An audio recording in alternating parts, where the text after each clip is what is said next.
কবরের শাস্তি হওয়ার অন্যতম দুইটা কারণ হচ্ছে প্রস্রাবের বেলায় অসতর্ক থাকা, 2 নম্বর মানুষের গীবত করা। হযরত আব্দুল্লাহ ইবনে আব্বাস থেকে বর্ণিত হাদিস, আল্লাহ নবী সাল্লাল্লাহু আলাইহি ওয়াসাল্লাম মদিনার একটা খেজুর বাগান দিয়ে যাচ্ছেন, এমন সময় 2 জন মানুষের আওয়াজ শুনতে পেলেন যাদেরকে কবরস্থানে আযাব দেওয়া হচ্ছে।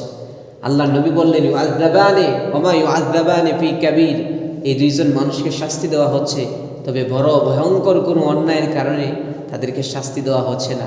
ওয়া ইন্নাহু লাকাবীর, তবে তারা যে অন্যায়টা করেছে এটা কিন্তু কবিরা গুনাহ। তো তারা কি করত?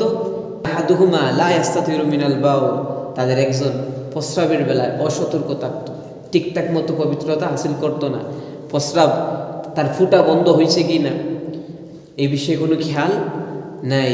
প্রস্রাব করছে ঠিক, ফুটা বন্ধ হয় নাই, লোকটা চলে এসেছে বাথরুম থেকে, দেখা গেল তার ফুটাটা তার পোশাকের মধ্যে পড়ে গেছে, এই লোকটা তো নাবাক।